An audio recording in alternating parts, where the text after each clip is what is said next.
이 시편의 앞부분은 바로 왕의 아름다움에 대한 기쁨의 노래이고, 또 이 후반부는 하나님 백성을 상징하는 왕후 혹은 왕의 딸들이 어떻게 살아야 될지에 대한 권면으로 이어져 있습니다. 이 고라 자손의 이 맞서길, 이 소사님의 맞춘 이 사랑의 노래, 당연히 이 노래의 찬미의 대상은 바로 메시아이죠. 앞으로 장차 이 땅에 강림하시게 될 왕 되신 그리스도를 성령을 통해 미리 바라본 고라 자손이 고통 중에 하나님을 찬미하고 있는 장면입니다. 자, 오늘 이 본문을 통해서 저는 이 하루를 시작하는 기쁨의 엔진, 하루를 시작하는 기쁨의 엔진에 대해서 함께 나누겠습니다. 제목을 같이 읽어보 주시겠습니까? 시작.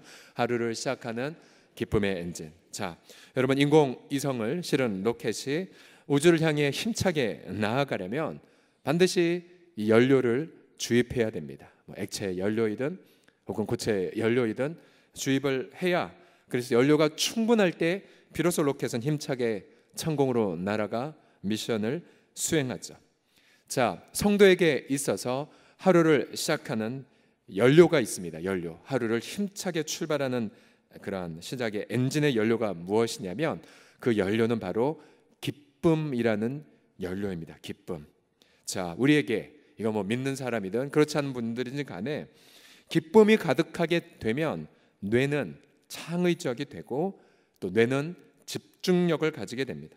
그러니까 우리 학생들도 있지만 마음이 기쁘면 IQ가 2배로 늘어나고 집중력도 그렇게 강력해지는 거죠. 또 몸도 가벼워지고, 그리고 부르심과 사명을 위해 힘차게 하루를 달려가게 돼요. 그러나 여러분이 한번 미루어 생각해 보십시오. 기쁨이 아니라 하루를 시작했는데 슬픔만 가득했다면, 또 염려만 가득했다면, 또 분노만 가득했다면, 또 원망이 가득하다면, 여러분 그렇다면 그런 친구들이 수학 문제를 100문제 풀 때 제대로 풀 수나 있을까요? 여러분의 직장에서 동료들을 만나거나 또 난관에 부딪혔을 때 여러분 제대로 기도나 할 수 있을까요? 보통 이렇게 되죠. 뇌는 움직이지 않습니다. 몸도 무거워지죠. 그리고 그날 하루를 하나님이 내게 소중하게 주신, 내가 이 땅에 왜 존재하는가에 대한 질문에 답을 내는 삶보다는 그냥 급한 일 처리하다 하루가 다 까버려요. 급한 일 처리하다. 또 사명, 내가 보냄받은 곳에 반드시 해야 될 하나님의 그 마음을 이루기보다는 그냥 하루 지나가 보면 세상 정욕이나 욕심에 이끌려 하루를 낭비해 버립니다. 가장 안 좋은 케이스가 하루 온종일 분노, 하루 온종일 원통함에 붙들리다가 시간을 다 낭비해버리는 경우 있죠. 그래서 우리 주님은 날마다 우리 가운데에 그렇게 기쁨의 연료를 부어주십니다. 우리가 오늘 계속해서 이번 한 주간 보는 이 시편 제2권에 계속적인 단어들이 등장하죠. 예를 들어 시편 43편 4절을 보시게 되면 같이 읽겠습니다. 시작. 주의 빛과 주의 진리를 보내시어 나를 인도하시고 나의 큰 기쁨이 하나님께 이르리이다. 자, 하나님이 어떤 분이시라고요? 기쁨의 하나님. 근데 기쁨의 하나님 정도가 아니라 어떠한 하나님이시라고요? 큰 기쁨의 하나님이십니다. 여러분, 우리 하나님은 큰 기쁨의 하나님이신 걸 믿으십니까? 다시 한번요. 하나님은 큰 기쁨의 하나님인 걸 믿으십니까? 그런 면에서 우리가 어떤 중세 유럽의 명장들의 그런 그림에 본 하나님은 다 하나같이 우울하고 수심이 가득하고 근심만 있고 위압적이죠. 안타까워요. 진짜 큰 기쁨의 하나님을 그릴 재간들이 없으셨던 것 같아요. 예수 그리스도께서도 요한복음 15장 11절에서 내가 이것을 너에게 이름은, 그 다음 같이 읽겠습니다. 시작. 내 기쁨이 너희 안에 있어 너희 기쁨을 충만하게 하려 함이라. 예수님은 기쁨의 예수님이세요. 그래서 날마다 우리 속에 있는 이 떨어진 고갈된 기쁨을 매일마다 주입시키기를 원하십니다. 오늘 이 아침에도 우리 살아계신 예수 그리스도께서는 우리 마음에 그렇게 고갈된 기쁨을 충만히 채워주실 줄을 믿습니다. 또한 성령 하나님도 마찬가지입니다. 데살로니가전서 1장 6절에 따르면 또 너희는 많은 환난 가운데에, 당연히 근심할 텐데, 근데 보세요, 성령의 무엇으로요? 기쁨으로, 성령의 기쁨으로 말씀을 받아 우리와 주를 본받은 자가 되었으니. 자, 오늘 시편 45편도 보시면 곳곳에 기쁨의 모티브가 가득합니다. 예를 들어 7절을 보시게 되면 이 메시아 왕이 불의를 싫어하고 의를 선택하셨기 때문에 하나님께서는 어떻게 하셨냐면 즐거움의 기름을 왕에게 부으셨다라고 말합니다. 그러니까 예수 그리스도 바로 메시아 왕도 날마다 성부 하나님을 통하여 기쁨을 주입받는 이 장면, 또한 그 왕을 섬기는 하나님 백성을 상징하는 왕의 딸들 혹은 왕후들도 40편 15절에 보시게 되면 보세요. 기쁨과 즐거움으로 인도함을 받고 왕궁에 들어가리로다 라고 말하고 있습니다. 이제 기쁨의 모티브는 내일 모레에 아주 그렇게 절정에 치닫게 되죠. 그래서 여러분, 이 주님은 하루를 시작하기 전 여러분들이 이렇게 항상 점검하셔야 됩니다. 내가 오늘 하루를 시작할 준비가 됐는가? 그러면 무엇을 측정해 보시면 되냐면, 그러면 나는 내 속에 기쁨이 충만하게 채워졌는가? 덜 채워졌다. 그럼 하루 시작하시면 안 돼요. 덜 채워졌다. 우리 학생들 공부 시작하시면 안 돼요. 덜 채워졌다. 여러분 일터에 가시면 안 돼요. 사람들 만나시면 안 돼요. 충만히 기쁨이 채워져서 어린아 같은 마음으로 성삼위 하나님과 동행하는 준비가 되셔야만 합니다. 자, 오늘 이 본문을 통하여서 바로 하루를 시작하는 기쁨의 엔진이, 이 엔진의 속에 있는 기쁨이 어떻게 성삼위 하나님을 통해 주입이 되는지 같이 한번 보고자 합니다. 우선 이 시편 아까 말씀드린 것처럼 이것은 장차 오실 그리스도를 성령을 통해 미리 바라본 시인의 고백입니다. 바로 왕이신 그리스도가 화면 가득히 있고, 또한 그 왕 되신 그리스도를 섬기는 하나님의 백성들이 왕의 딸들 또는 왕후 등의 이름으로 나오고 있습니다. 자, 첫 번째로 하루를 시작하는 기쁨의 엔진을 바라볼 때에 이 기쁨은 무엇보다도 그리스도의 은혜를 묵상할 때에 부어집니다. 그리스도의 은혜 함께 따라 하시겠습니다. 그리스도의 은혜. 시작. 2절을 보시게 되면 시인은 1절부터 자신이 내 마음속에 정말 좋은 말로 왕을 위하여 지은 것을 말하리니 매현은 글솜씨가 뛰어난 준비된 서기관의 붓굿과 같도다. 왕을 바라보며 그 왕의 아름다움 앞에 주체할 수 없이 사랑의 노래를 쏟아붓고 있습니다. 2절에 보시면 그 왕을 이렇게 묘사하죠. 왕은 사람들보다 어떻다고요? 아름다워. 은혜를 입술에 머금으니 그러므로 하나님이 왕에게 영원히 복을 주신다고 말합니다. 자, 이 왕이 아름답다라는 이 단어, 아름다움이라는 이 단어는 히브리 말로 야페라는 이 단어인데, 이 단어는 하나님 보시기에 아름답다 혹은 하나님의 은혜가 서려 있어 아름답다라는 그러한 뜻입니다. 이 구절 자체에서 왕이 아름다운 이유는 바로 입술에 은혜를 머금었기 때문이라고 말하죠. 여러분, 은혜가 무엇입니까? 바로 연약한 자를 향한 긍휼, 연약한 자를 향한 사랑, 죄인을 향한 용서, 죄인을 향한 사랑을 뜻하죠. 왜 이 왕이 아름답냐면 은혜를 쏟아붓는 왕이기 때문입니다. 그래서 언제나 축도의 첫 번째에 우리 주 예수 그리스도의 무엇이라 축복하죠? 은혜라고 축복하죠. 이 은혜의 아름다운 모델, 아름다운 그림이 이미 바로 앞으로 장차 오실 그리스도의 예표, 미리 보여준 샘플이었던 다윗의 삶을 통해 이렇게 드러납니다. 다윗이 왕이 되자 사울 가문에 은혜를 베풀고자 했습니다. 바로 적의 가문에게 은혜를 베풀고자 했죠. 그때 자신과 영원히 언약을 맺었던 이제 요나단의 아들 무비보셋이 살아 있었습니다. 근데 무비보셋은 두 다리의 장애를 앓고 있었지요. 다윗은 무비보셋을 왕의 식탁에 초대했고 왕의 자녀로 삼습니다. 사무엘하 9장 8절에서 그러나 이 무비보셋은 이렇게 황송해하죠. 이 종이 무엇이기에 왕께서 죽은 개 같은 나를 돌아보시나이까. 파멸된 가문의 아들, 또 본인의 몸도 장애를 앓고 있는 그런 부분들. 무엇이 여러분 은혜이겠습니까? 어느 한 영화의 다윗과 무비보셋 장면인데, 보통은 이제 그림이 다윗이 서 있고 무비보셋은 이렇게 엎드려서 있는 그런 모습을 그려져 있는데, 저 장면만은 다윗이 왕좌에서 내려와 무비보셋과 눈을 마주치며 저 두 다리가 불편한 무비보셋을 똑같이 아들처럼 안아주는 모습, 은혜의 아름다운 그런 모습이지요. 네, 여러분, 그리스도의 입에서 은혜가 나오는 목적이 무엇입니까?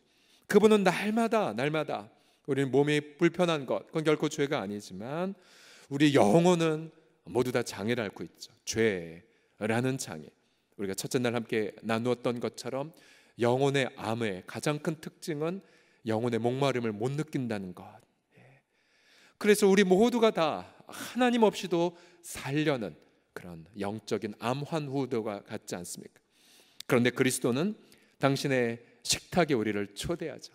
하나님과 영원히 원수지간인 죄의 자녀들이었지만 그리스도는 왕으로서 하신 첫 번째 일이 우리를 초대하십니다. 그리고 당신의 식탁에 부르시죠. 그가 친히 왕좌에서 내려와 겸손히 우리를 와락 안아주십니다.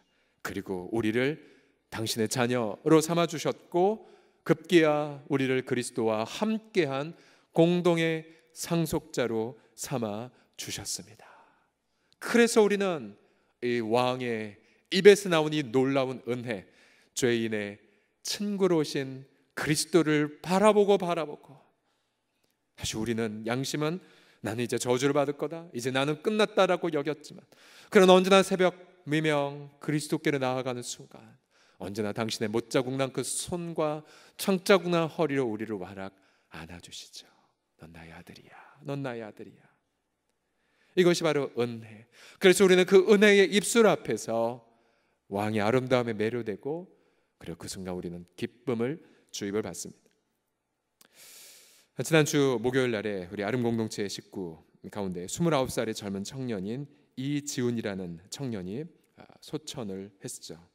비록 지능은 2살 아이밖에 안 되는 아이, 그래서 정상적 의사소통이 되지 않았지만, 그러나 그 아이는 언제나 교회에 와서 행복해했고 어린애와 같은 미소를 지었던 그런 청년이었습니다. 그를 함께 섬겼던 우리 아름 공동체 섬기미들이 정말 안타까워하면서 사흘간의 장례를 그렇게 섬겼죠. 근데 이 청년은 마지막에 어디서 이렇게 숨을 거두었냐면 바로 그룹 홈에서, 장애인들의 그룹 홈. 그러니까 모든 부모들, 장애를 앓는 부모들의 안타까운 부분들인 거죠. 바로 시설보다는 가정에서 돌보기를 원하는데, 그래서 장애인 부모들이 함께 힘을 합하여 그룹 홈을 만들었고, 처음에는 정부 지원이 전혀 없어서 그것을 섬겼던 분이 밤새도록 옆에서 아이들을 지켰던, 그러나 지금은 이제 정부 지원이 되는 그런 형편이라고 하는데요. 그 빈소에서 저는 참 많은 아픔을 느꼈습니다.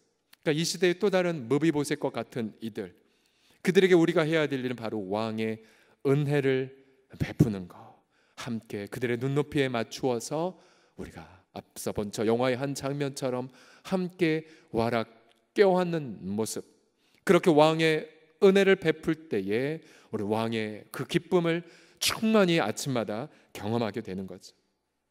자, 기쁨은 왜냐하면 은혜의 열매이기 때문입니다. 한번 따라하시겠까요? 기쁨은 은혜의 열매입니다. 시작. 자, 두 번째로 하루를 시작하는 기쁨의 엔진을 점검할 때에 이 기쁨은 그래서 그리스도의 성품을 묵상할 때에 부어지게 됩니다. 그리스도의 성품을, 계속해서 이 본문에 이 메시아 앞에서 감동받은 고라자손은 용사여 칼을 허리에 차고 왕의 영화 위엄을 입으소서 하면서 익숙한 고대의 제왕들에게 드려지는 노래를 부르는 것 같은데, 그래서 왕의 영화, 왕의 위엄, 왕의 칼, 그러면 무수하게 많은 적의 피를 흘리고 무수하게 많은 나라를 정복하고 엄청나게 많은 건물을 건축하였으리라 라고 예상하였건데, 그런데 이 시편 저자는 무엇을 찬미하냐면 4절을 같이 보세요. 4절 같이 읽겠습니다. 시작. 왕은 진리와 온유와 공의를 위하여 왕의 위엄을 세우시고 병거에 오르소서. 피 묻힌 칼로 위엄을 세우신 것이 아니라 진리, 온유, 공의라는 어떤 면에서 너무나 소극적인 성품. 만약 여러분 이 세속 사회에서 진리대로 살려 한다면, 또 온유 혹은 겸손하게 살려 한다면 어리석다라고 그렇게 여김받는 성품들이죠. 이 왕은 겸손한 왕이었습니다. 그리고 이 왕은 낮아짐의 왕이었죠. 진리, 온유, 공의, 이 모든 성품들은 바로 예수 그리스도 안에서 충만하게 나타났죠. 그리스도는 진리를 위해 이 땅에 오셨고, 그리스도는 의를 이루기 위하여 바로 십자가에 자신의 몸을 들이셨어. 바로 죄를 향한 하나님의 영원한 공의를 이루셨고 하나님의 진노를 잠재우셨죠. 바로 자기를 희생하며 이루신 왕의, 또한 그의 온유 혹은 겸손을 보십시오. 그리스도 자신의 이 땅에서의 하루의 첫 시작은 바로 말구유에서 시작을 하셨고, 그가 보냄받은 가문은 바로 비둘기밖에 드릴 재물이 없던 아주 가난한 가문이었죠. 태어나자마자 그는 살해 위협, 또 태어나자마자 부모 품에 안겨 난민의 삶을 시작하셨죠. 배고픔, 그리고 금식, 낮아짐, 수모, 조롱, 불편, 오해받음, 욕설, 그것을 왕의 첫 걸음으로 받으셨습니다. 그리고 왕은 친히 가장 낮은 종의 모습이 되어 제자들의 발을 닦아주셨죠. 그래서 예수님은 날마다 하루의 첫 시작에 우리 가운데 다가오시사 이렇게 말씀하십니다. 마태복음 11장 29절 같이 읽겠습니다. 시작. 나는 마음이 온유하고 겸손하니 나의 멍에를 메고 내게 배우라. 그리하면 너희 마음이 뭘 얻는다고요? 쉼을 얻는데요. 쉼을. 왜요? 주의 마음이 온유하시기에. 그래서 우리는 그 전날 아무리 분주하고 노곤했다 할지라도 우리의 육체가 주 앞에 나아가는 그 순간 온유하신 그리스도로 말미암아 마음의 깊은 쉼을 누립니다. 쉼. 그리고 쉼을 통해 우리 마음과 영혼이 다시 한번 세팅이 되어지면서 새로운 기름 부으심이 흘러넘치게 됩니다. 저는 학창 시절 때에 이 날마다 경험했던 이 새로운 은혜들, 쉼의 은혜들. 공부하는 학생들이 책상에 아무리 오래 엉덩이를 붙인다 한들 그렇게 지혜가 임하지 않습니다. 왜냐하면 지혜의 주인은 그리스도이기 때문에, 그리스도를 말미암아 날마다 새로운 아이디어와 통찰력과 기름 부으심이 부어지고, 또한 이 땅에서 온유하게 살 수 있는 능력들, 끊임없이 선행할 수 있는 인내들이 바로 그리스도를 통해서 날마다 부어지게 되죠. 여러분, 날마다 이 새벽에 이런 은혜들을 부음받고 계십니까? 여러분 정말 하루를 시작할 준비가 되셨습니까? 마지막으로 하루를 시작하는 기쁨의 엔진을 점검할 때에 이 마지막 기쁨은 바로 그리스도의 죽으심을 묵상할 때에 부어집니다. 자, 계속해서 이 본문의 말씀에 보면 6절에 보시게 되면 하나님의 주의 보좌는 영원하며 주의 나라의 규는 공평한 규니이다. 왕은 정의를 사랑하고 악을 미워하시니 그러므로 하나님 곧 왕이 하나님의 즐거움의 기름을 왕에게 부어 왕의 동료보다 뛰어나게 하셨나이다라고 찬미하죠. 바로 히브리서 훗날 1장에 인용됐던 바로 예수 그리스도를 향한 놀라운 예언이었죠. 그런데 이 예수 그리스도는 어떠한 분이셨냐면 8절을 다 같이 읽겠습니다. 8절 시작. 왕의 모든 옷은 몰약과 침향과 육개의 향기가 있으며. 우리가 시편을 묵상할 때 이런 생소한 단어들이 나오면 이렇게 좀 이해하지 못하게 되죠. 그러나 염려하지 마십시오.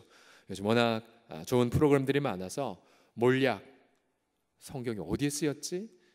침향, 육개, 이런 생소한 향료가 어디에 쓰였지라고 검색을 하면 이런 세 가지 결과가 나옵니다. 첫 번째로 몰약.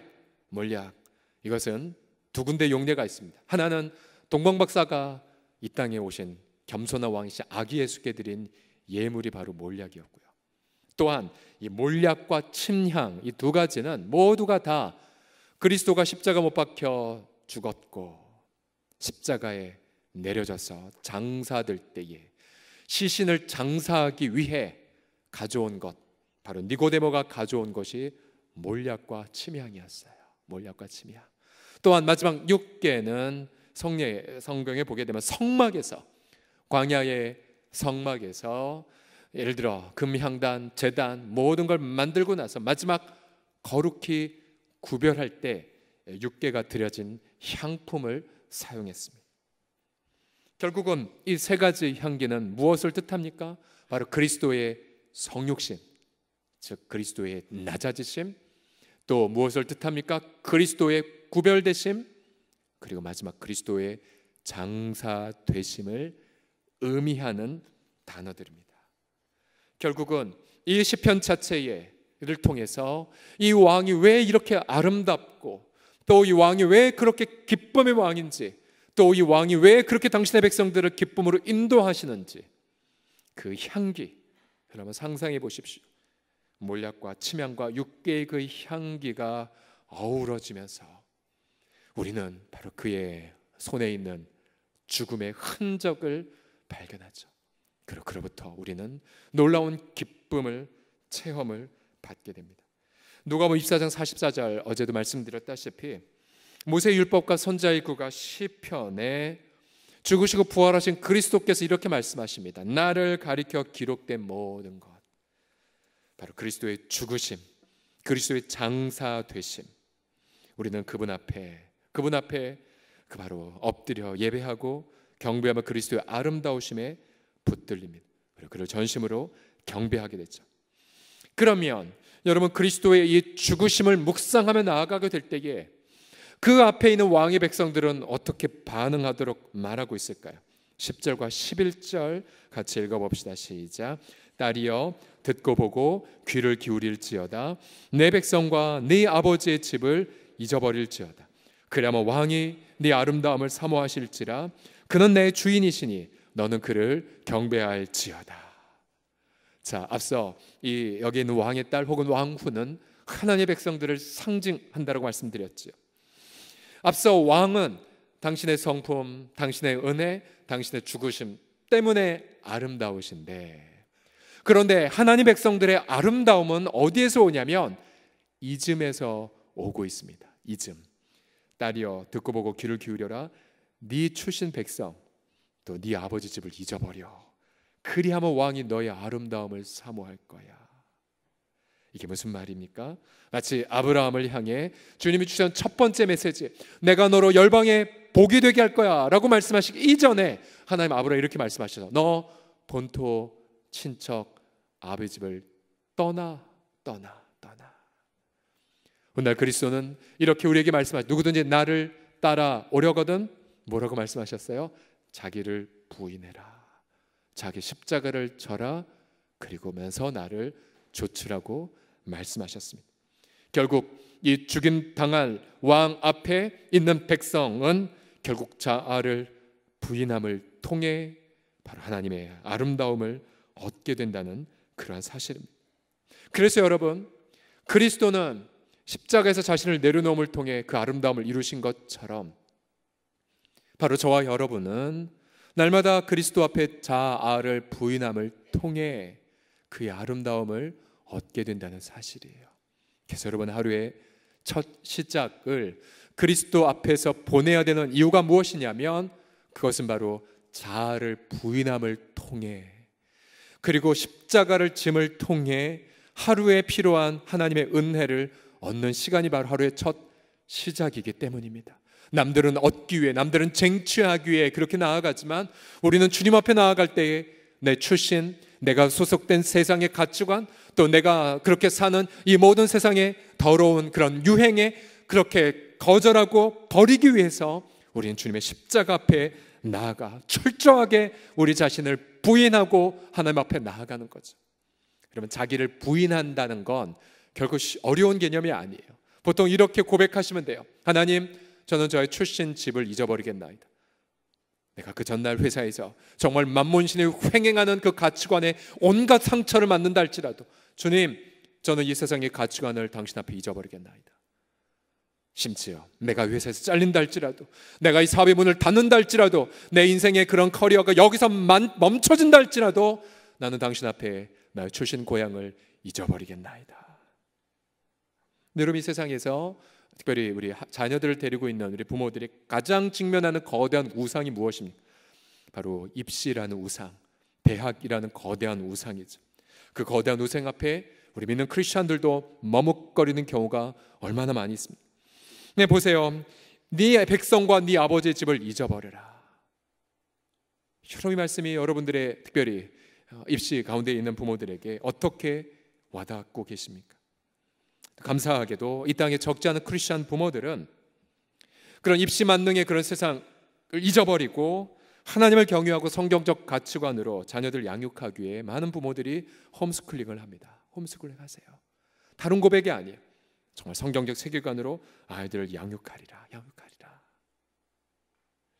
우리 모두가 그러한 어떤 마음의 정신, 우리 모두가 공교육을 보내지 못하고 홈스쿨을 할 수는 없다 할지라도, 그러나 여전히 공교육을 보내는 분이라 할지라도 언제나 우리 중심 속에서는 끊임없이 우리가 아이들 양육하는 이유는 성경적 세계관으로 이 세대를 변혁시켜 가는 것이다.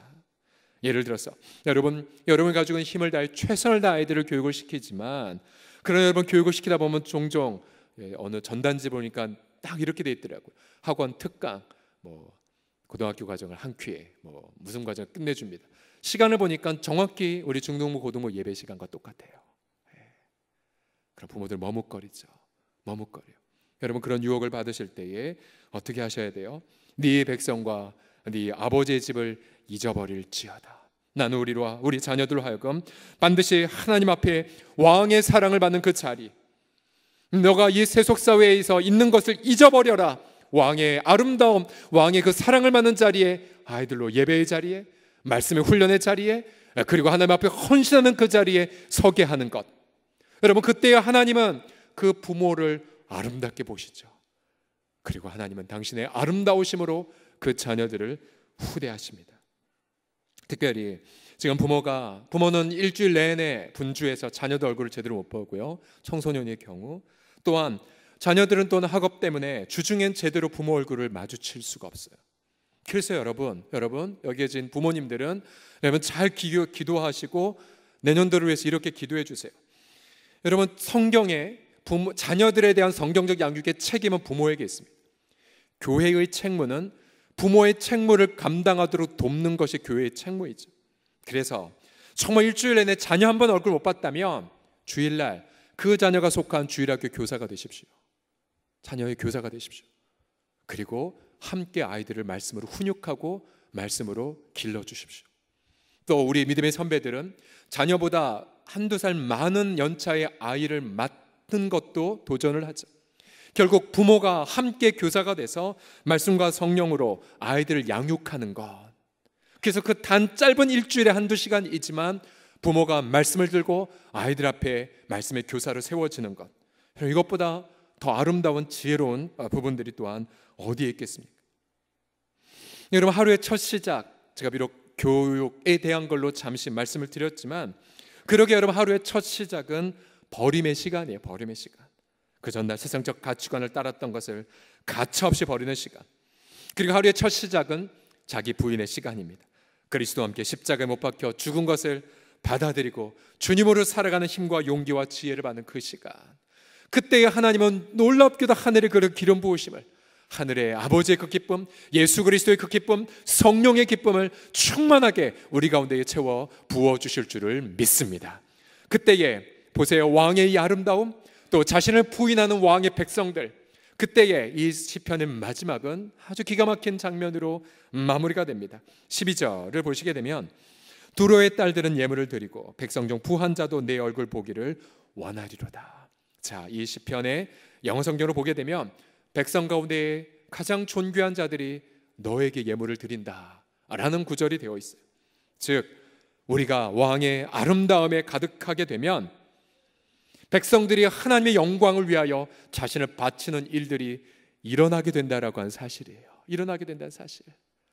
우리 공동체 그런 일들이 참 매 주일마다 다 보통 이렇죠. 목사님 이거 무명입니다. 목사님 익명을 해주세요. 익명으로. 그래서 당신의 어떤 외부의 긴급한 필요에 대해 그렇게 헌물을 드린 이들이 참 많아요. 그래서 주일날 끝나고 나면 어떻게 우리 성도들이 이런 예물을, 어떻게 우리 성도들이 이런 마음을 바쳤을까? 다 말로 다 표현할 수가 없어요. 또 어떤 성도는 지금 또 선교사님들을 위한 게스트하우스를 드리기 위해서 또 기도로 준비하시는 분도 있어요. 지난 주일 저를 찾아와서 목사님 이렇게 드리고자 하는데 어떻게 필요할까요? 그래서 그럼 같이 연구하고 한번 해봅시다라고 그런 경우도 있었습니다. 그래서 무수하게 많은 하나님 앞에 드려질 아름다움을 통해 왕의 일들이 진행되는 부분들, 우리 사랑하는 성도들이요, 여러분 당장 여러분 준비가 되셨습니까? 사업터로 혹은 공부로 일터로 나아갈 준비가 되셨습니까? 오늘 하루 온전히 이 시간 충만하게 기쁨으로 체험받아서 기쁨으로 아름답게 오늘 하루의 부르심과 사명을 이루어 가시는 복된 하루가 되길 예수님의 이름으로 축원합니다.